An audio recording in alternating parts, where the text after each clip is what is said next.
Terima kasih saya diberikan kesempatan untuk berbicara di sini.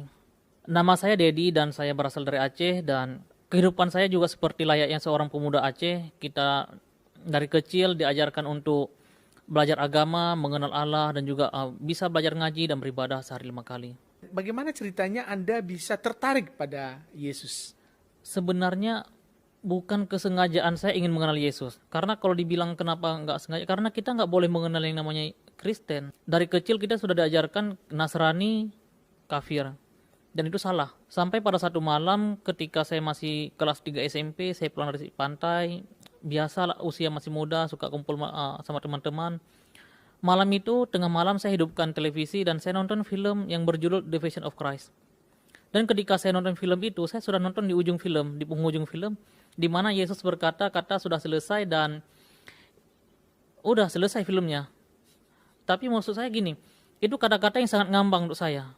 Apa yang sudah selesai? Karena Yesus berkata-kata sudah selesai, tiba-tiba memalingkan kepala, meninggal. Maksud saya seperti ini, Yesus itu punya pengikut sangat banyak. Kenapa tidak meninggalkan kata-kata yang lain yang mudah dimengerti oleh pengikutnya? Entah membalas kepada orang Romawi, membalas kepada imam-imam yang telah menyerahkan Yesus kepada untuk dihukum salib. Saya bingung kenapa Yesus berkata cuma kata sudah selesai. Dan sepanjang malam itu saya terus berpikir kenapa Yesus berkata sudah selesai. Sampai pada akhirnya saya coba datang ke warnet karena tahun 2010-an internet nggak sebagus sekarang dan hal yang dicari di internet pun tidak semudah yang sekarang. Artikel Kristen masih sangat minim sekali. Jadi untuk tahu apapun sangat susah sekali.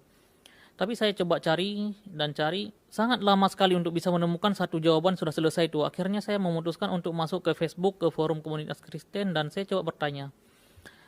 Saya memperkenalkan nama saya. Nama saya Dedi Saputra, saya dari Aceh, dan saya ingin sekali untuk tahu kenapa Yesus berkata sudah selesai. Dan di forum itu hari-hari pertama nggak ada yang tanggapin. Mungkin mereka berpikir, ini orang bercanda. Atau ini orang iseng, atau bagaimana. Tapi saya tetap sabar. Sampai saya bikin status yang kedua, nama saya, terus saya beritahukan apa tujuan saya untuk menanyakan itu, dan saya katakan, kenapa Yesus berkata sudah selesai? Akhirnya dia menjawab, ya Yesus sudah meninggal sekarang di surga, Yesus sudah menyelesaikan tugasnya di dunia. Mungkin menurut saya itu suatu jawaban, cuma di hati saya seperti kurang puas gitu. Kenapa jawabannya harus seperti itu gitu? Ini sepertinya satu kata yang mengandung makna di hal lain gitu. Itu dari 2010-11 sampai ke 2013 saya menemukan satu artikel yang berjudul seperti ini. Yesus berkata sudah selesai, Yesus sudah selesai menyelesaikan hutang dosa manusia. Timbul pertanyaan kedua setelah kata sudah selesai.